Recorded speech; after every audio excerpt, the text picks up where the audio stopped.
Lá na sua casa, por favor, tome a sua Bíblia em Atos capítulo 2 e nós leremos dos versículos 42 a 47. Senhor Deus, nós oramos pela iluminação do Espírito do Senhor, para que nós tenhamos perfeito entendimento dos propósitos do Senhor para nós neste dia, à luz desta palavra. Que o Senhor prepare cada coração para recebê-la de bom grado e com uma proposta formada de uma maior fidelidade ao Senhor e à tua vontade para nós. Me abençoa para expor esta palavra de forma que ela seja plenamente entendida a todas as pessoas. É que eu oro pedindo ao Senhor, em nome de Jesus. Amém.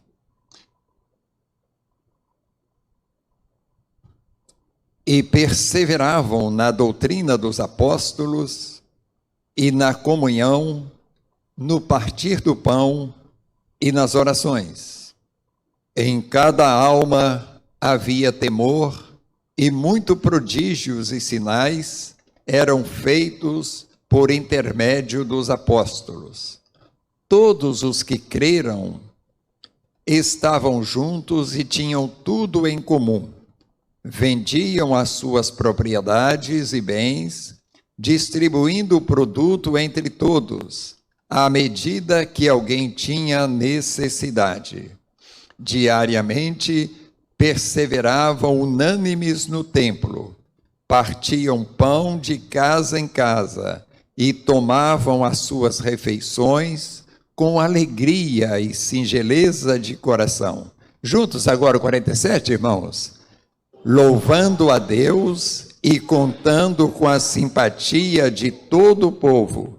Enquanto isso, acrescentava-lhes o Senhor dia a dia os que iam sendo salvos. Amém. Podem assentar.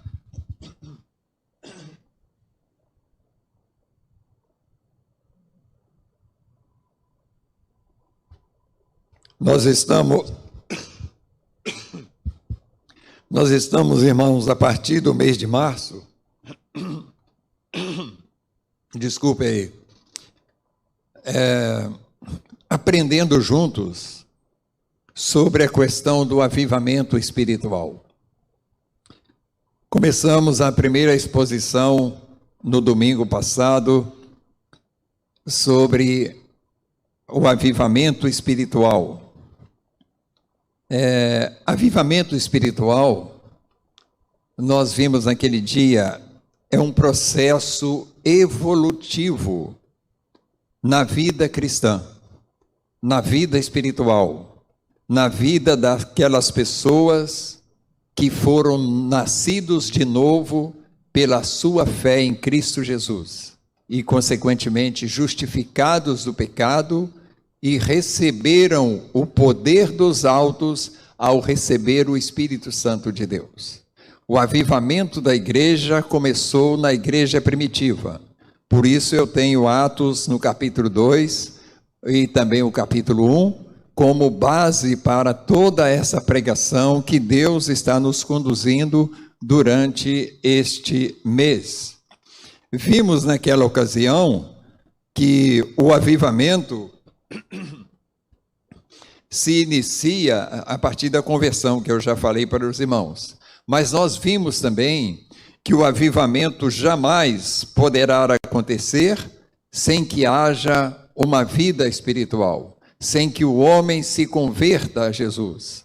Nós vimos também que o avivamento espiritual não vem de motivações externas, mas que ele vem de motivação interna.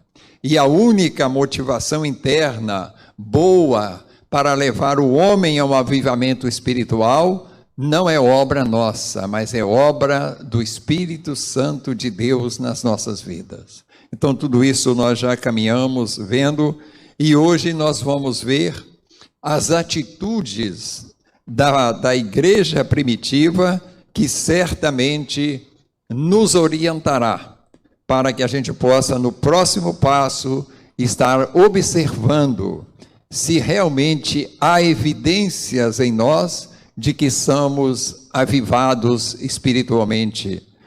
Por que, irmãos, que nós devemos estar falando sobre isso? Avivamento sempre foi um discurso da igreja, congresso de avivamento. Domingo passado eu falei com os irmãos sobre os grandes avivamentos do passado. Eu, naquela ocasião, não citei os valdenses, os puritanos, que foram homens e mulheres e famílias que se doaram para fazer com que outras pessoas recebessem o poder do céu, o Espírito Santo de Deus, e se tornassem autênticos cristãos, verdadeiramente uma igreja avivada. Estamos vivendo no presente tempo uma faculdade, um colégio de tendência espiritual no estado de Kentucky, nos Estados Unidos, aonde eles estão promulgando ali um grande avivamento. Ou seja, alguém se ajuntou naquela capela e começaram a orar, e foram chegando outras pessoas, e estas orações continuam acontecendo ali. Penso que nós não temos base para discutir se isso é um avivamento ou não. O importante é que aquele povo está ali, continua chegando pessoas. Eu temo que já está acontecendo ali um ato turístico, pessoas do mundo inteiro querendo ir para lá para ver. Isso Deus não se agrada. Ele disse, eu sei, mas está acontecendo. Então, vamos, para que a gente não fique emitindo juízo e pensando a nosso jeito, olhar para a Bíblia. O que é o verdadeiro avivamento? Isso nos fortalece, nos tira dúvidas e nos coloca no caminho certo de sermos uma igreja avivada, uma igreja atuante, como foi a igreja primitiva, aqui no caso em foco. Nós temos alguns pontos que o Thales vai estar projetando para nós, baseado tudo no texto de Atos 42. Por isso você deve permanecer com a sua Bíblia aberta.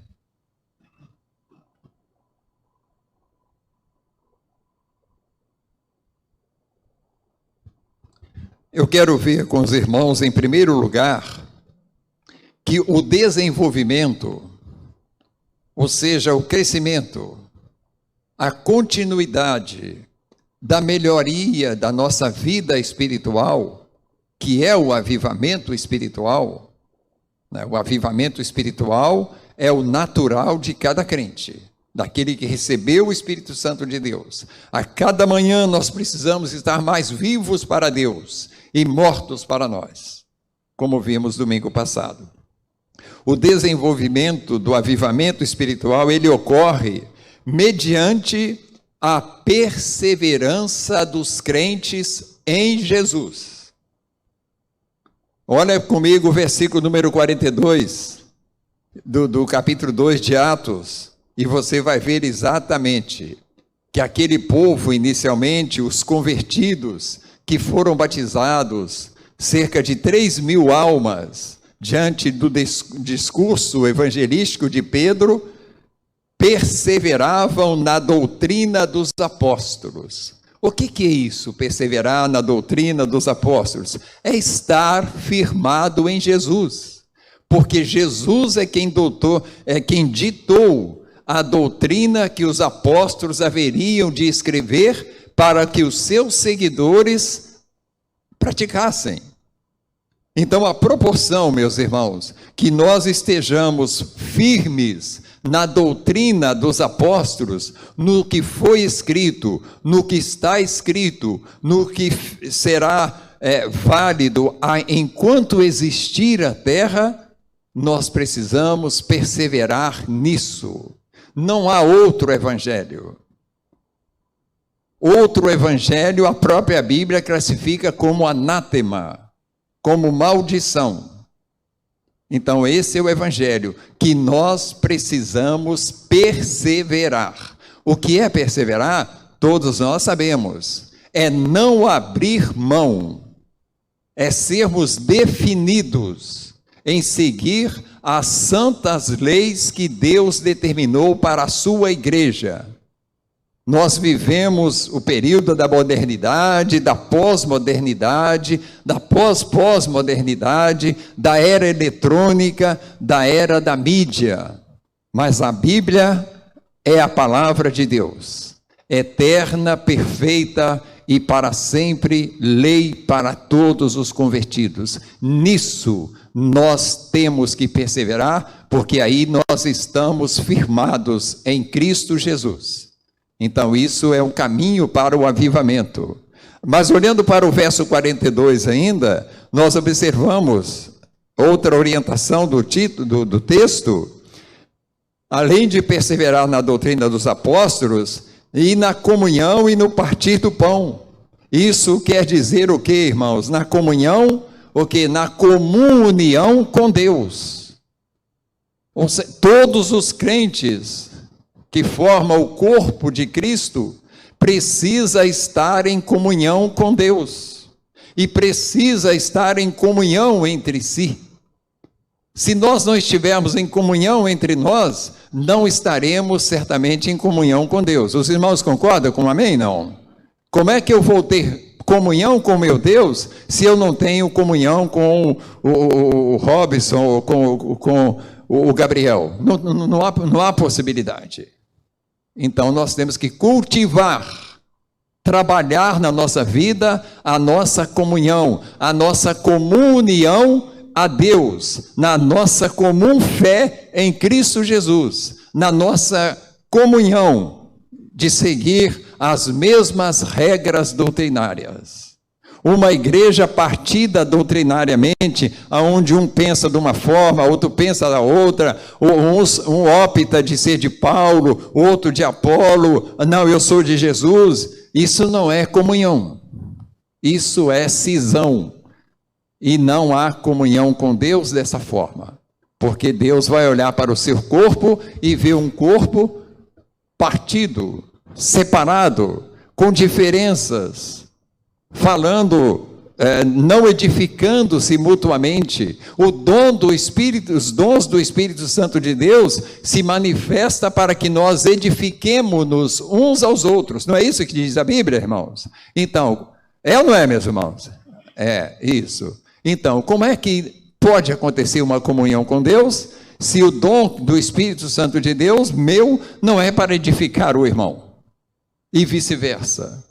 Entendeu? Então, tudo isso é comunhão com Deus e com a comunidade, que está escrito aqui no texto, no verso 42. Na comunhão e no partir do pão, na necessidade do nosso próximo, na solidariedade.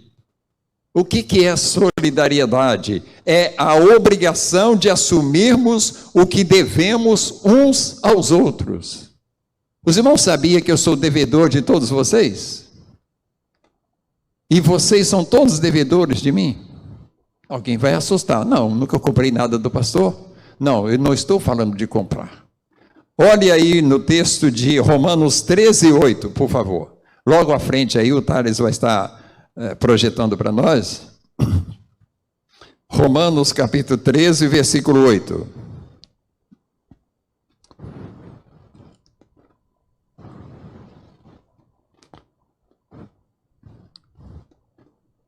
Abriu na sua casa? Romanos 13, 8.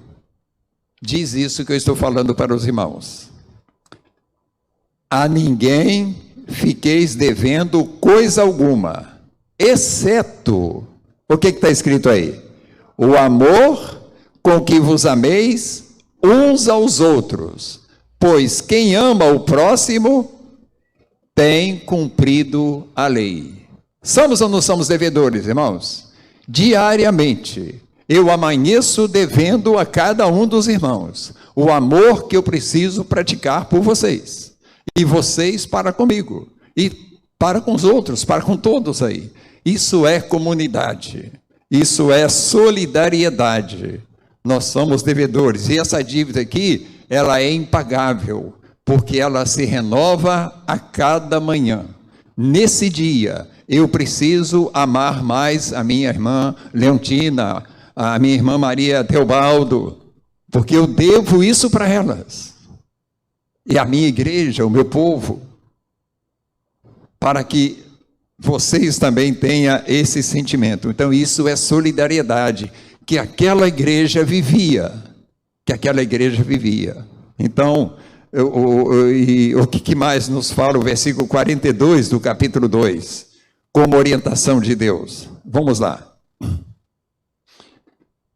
Na comunhão, no partir do pão e nas orações. Temos absolutamente que sermos unidos nas orações. Não há que se ter um grupo de orações. Às vezes eu me preocupo, não, mas não devo. Isso também é válido. Vamos fazer um grupo de orações entre nós? Eu acho que a palavra certa seria essa. Irmãos, vamos fazer um grupo de orações entre todos os membros da igreja no dia tal, na hora tal, ou nos dias tais, nas horas tais. Seria maravilhoso, seria grandioso. Os irmãos lembram quando nós fomos levados juntos aqui à oração das 22 horas. E eu ouvi de alguns irmãos dizendo que às vezes estava no trabalho ainda, ou às vezes até dirigindo o seu carro, 10 horas, parava-se tudo e ia orar. E nós recebemos muitas respostas de Deus para isso. Nós tínhamos causas muito grandes pela frente. E Deus ouviu o nosso clamor. Por que é que nós paramos, eu não sei. Então, ser perseverante em Cristo Jesus é ser também perseverante, unidos nas orações. Por isso, esse estudo foi antecedido pelo estudo sobre oração, sobre a importância da oração, sobre o dever de orarmos diariamente. Eu espero em Deus que nenhum crente dessa igreja passe um dia sem orar. Eu espero em Deus que todos os crentes, após aquilo que nós aprendemos nessa igreja sobre oração, aumentou a sua quantidade de orações. Porque sem oração não há caminhada cristã. A oração é o poder que Deus outorga aos seus filhos de chegar ao trono da sua graça. Hoje nós não precisamos de um sacerdote que interceda por nós, humano. Nós temos um sacerdote perpétuo, eterno, que está ao lado do Pai, intercedendo por nós. E ele é o quê? É o mediador único entre eu e Deus, entre você e Deus, que é Jesus Cristo. A palavra, quando diz ali que Jesus expirou naquela cruz, a partir daquele momento, o céu foi aberto para que as nossas orações cheguem diretamente ao trono do Pai. Por que é que nós deixamos de orar? Nós estamos simplesmente deixando de lado o poder que Deus deu para nós. Vamos dizer aí, a facilitação de Deus, para que nós possamos falar diretamente com o Todo-Poderoso. Então, uma igreja que persevera em Cristo é uma igreja que persevera também nas orações, diz o texto. Permita-me, irmãos, afirmar com toda a convicção, uma igreja que permanece na doutrina dos apóstolos, uma igreja que permanece na comunhão com Deus e com a sua comunidade, que pratica a verdadeira solidariedade, uma igreja que ora com fervor e fé e confiança e certeza que fala com seu Deus, é uma igreja avivada. Nós dizemos amém ou não? Fora disso, irmãos, precisamos ter cuidados. Precisamos ter cuidado. Segunda coisa que eu quero destacar como desenvolvimento do avivamento espiritual. Como que ele ocorre?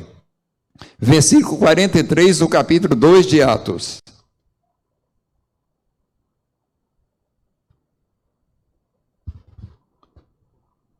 Vou ler o versículo primeiro. Em cada alma havia o quê, irmãos? Temor. Em cada alma havia temor. Observe, os irmãos, que existe um ponto de vírgula, uma pausa maior, para concluir o versículo. Então, pelo fato de cada alma, de cada crente da igreja primitiva ter temor a Deus, o que acontecia? Vamos ler juntos? Muitos prodígios e sinais eram feitos por intermédio dos apóstolos. Isso é avivamento espiritual. Mas depois de quê? Depois do temor a Deus. Sem temor a Deus, não há avivamento, não há prodígios, não há sinais de Deus. Lembrando aos irmãos que Satanás pode se tornar em anjo de luz para fazer sinais que não procedem de Deus. Não podemos esquecer disso, porque está na Bíblia. Então, quando há temor ao Senhor, é exatamente o que acontece. Prodígios e sinais são realizados de acordo com os propósitos de Deus para a vida da sua igreja. Não são os prodígios e sinais que eu queira, que me facilite, que me beneficie, que faça bem para mim. Não, são os propósitos de Deus para a igreja que são os melhores. Eu quero falar um pouquinho, fundamentando sobre temor. Temor, meus irmãos, eu rotineiramente defino aos irmãos como consciência que cada um de nós temos que ter do Deus que nós lidamos, que é um Deus onisciente, onipresente e onipotente. Um Deus que sabe que cada um de nós que aqui estamos cultuando a Ele verdadeiramente ou estamos apenas marcando presença aqui na igreja? É um Deus que sabe a minha vida de oração. É um Deus que sabe dos meus pensamentos. Então, quando nós temos consciência disso, nós não temos medo de Deus, nós temos temor. Temor. E temor, hoje eu quero aqui acrescentar um pouquinho, é o momento em que nós visualizamos a glória do Senhor e nos apiedamos de nós mesmos. Deixa eu ver se eu consegui me fazer entender. O momento que o homem visualiza a glória de Deus, a grandeza de Deus, e olha para si mesmo, ele se apieda de si mesmo. Miserável homem que sou, quem me livrará dessa miséria?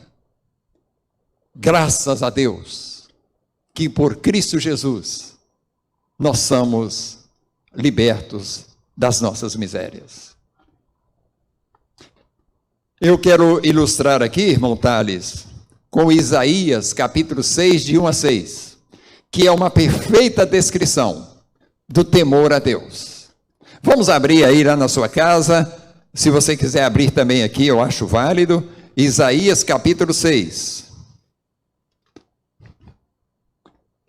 Vamos destacar os 5 primeiros versículos. Todos nós sabemos que esse texto aqui é o momento em que um jovem, eu creio que Isaías era um jovem, ele era um alto executivo de um rei, ele era um homem ligado ao reino de Israel,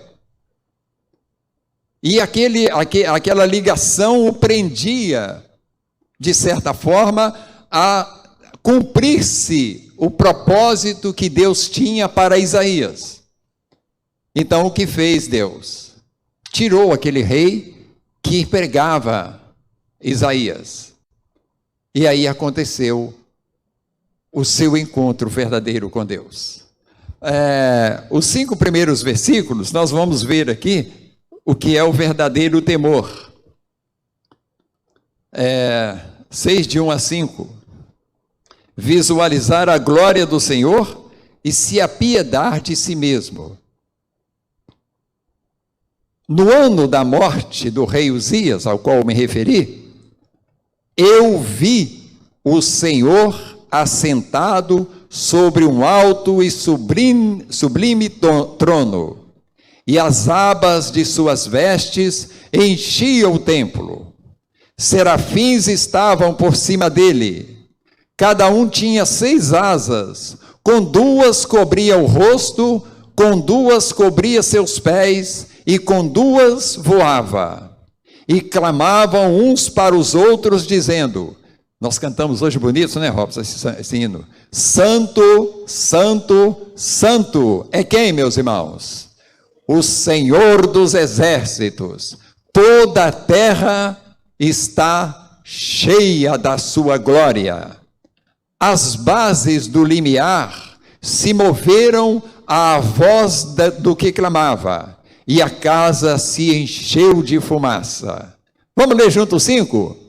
Então disse eu, ai de mim, estou perdido, porque sou homem de lábios impuros, habito no meio de um povo de impuros lábios, e os meus olhos viram o Rei, o Senhor dos exércitos. Não é uma atitude de apiedar-se, irmãos? Ai de mim, esse miserável desbocado, que vivo agradavelmente, felizmente, rindo de um mundo desbocado. Eu vi a glória do Senhor. Eu vi a glória do Senhor. Surgiu no coração daquele homem o verdadeiro temor do Senhor. Por quê, meus irmãos? Porque o texto diz que ele pôde ver a glória, visualizar a glória do Senhor e se apiedar de si mesmo. Os irmãos me permitem aqui uma coisa bem direta e franca ao coração. Todos nós, ao final de cada tarde, ao final de uma tarde e noite, nós precisamos ter a mesma atitude que teve Isaías com seu encontro de Jesus. Eu afirmo com certeza que todos vocês e eu pecamos não uma vez, mas mais de uma vez durante o dia.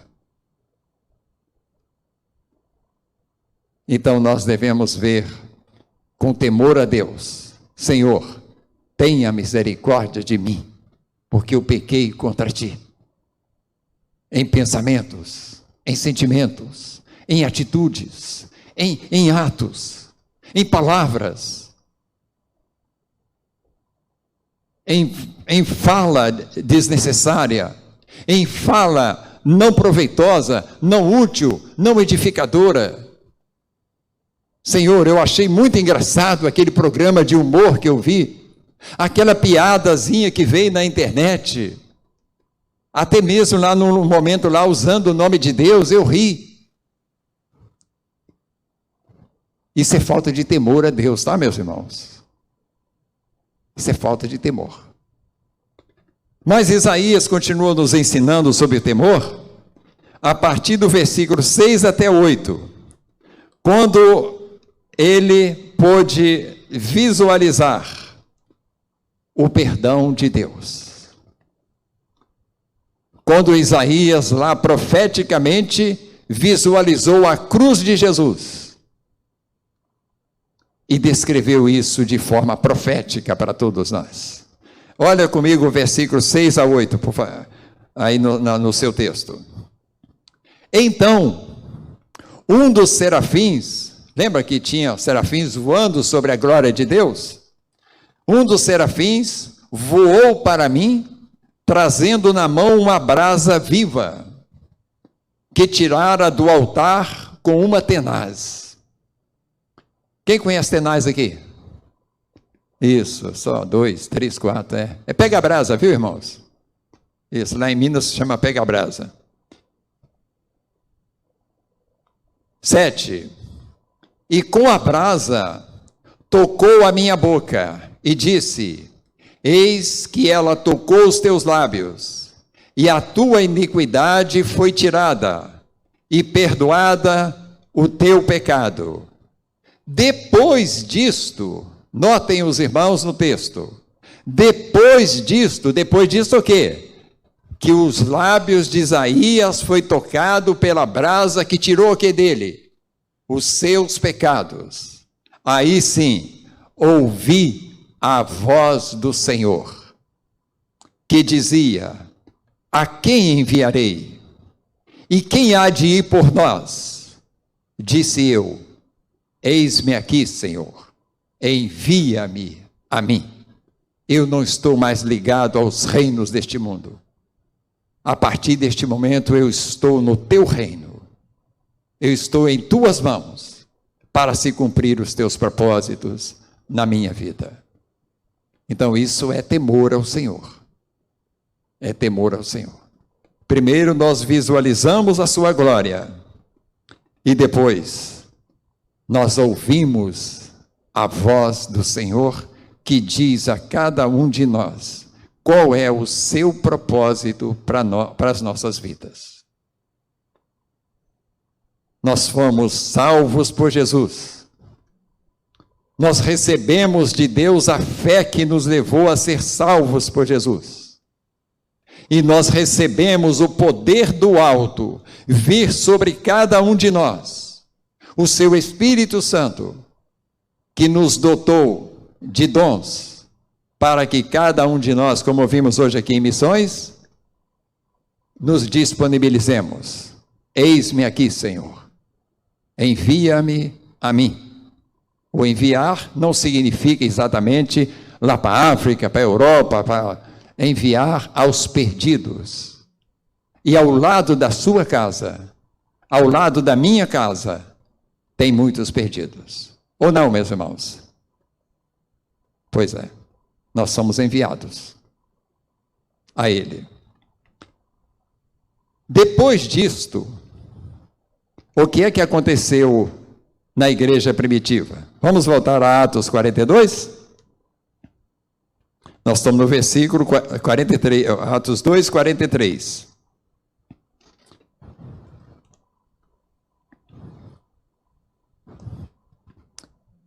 Em cada alma havia temor, e muitos prodígios e sinais eram feitos por intermédio dos apóstolos. Isto é avivamento.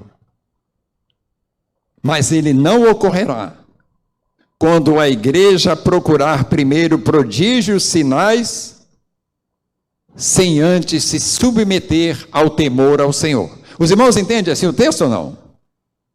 Pois é.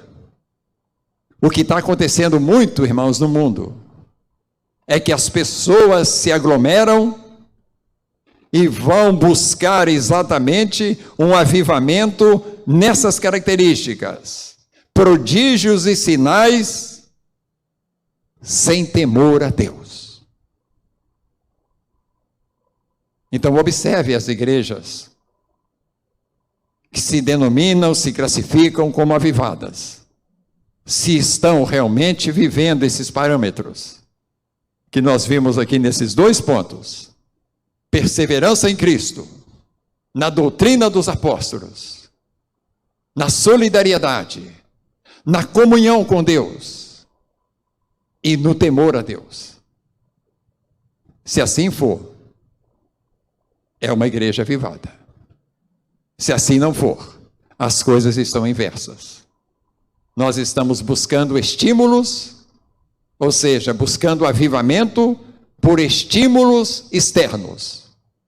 Os irmãos concordam com a Bíblia de que preservar na doutrina dos apóstolos é algo que está dentro de nós. Os irmãos concordam que comunhão com Deus e comunidade é algo que tem que partir dentro de mim. Os irmãos concordam que a solidariedade, a espontaneidade de servir, de amar o irmão, o próximo, a todas os nossos semelhantes, é algo que sai de dentro de nós. Os irmãos concordam com certeza que o temor de Deus está dentro de nós e não por fora de nós. E, consequentemente, essa igreja verá prodígios e muitas coisas e muitos milagres irão acontecer.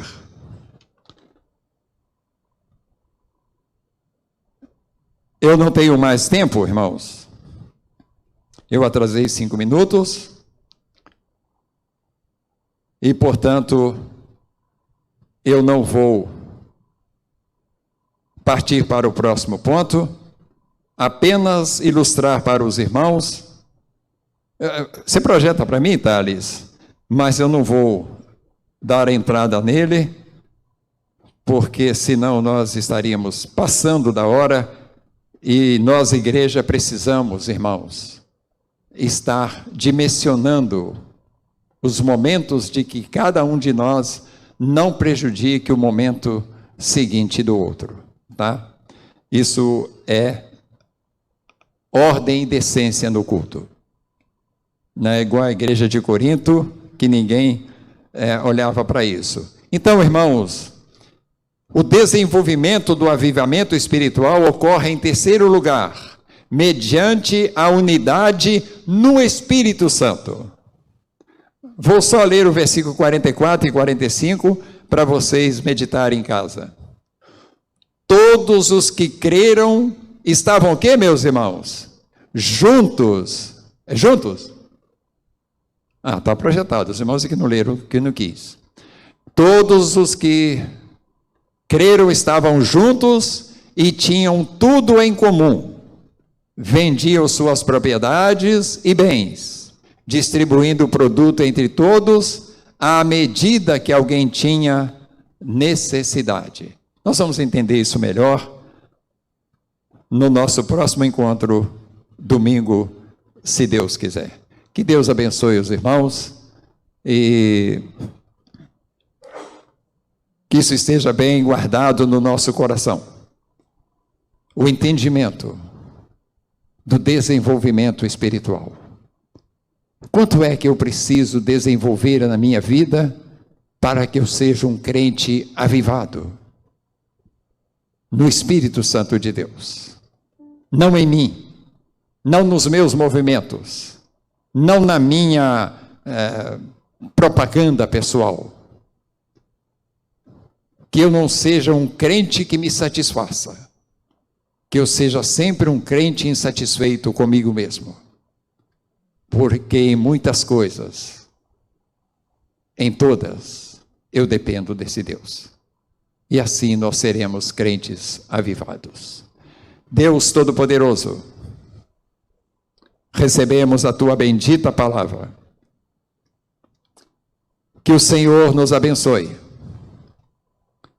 para que ela esteja viva, ou aliás, lembrada, viva sempre ela é, lembrada dentro dos nossos corações e praticada nas nossas vidas, da forma que nos é orientada.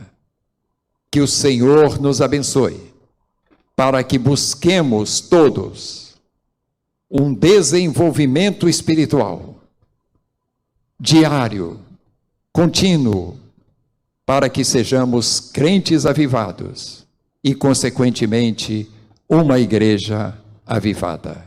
Nós te pedimos por isso, Deus, orando em nome de Jesus. Amém.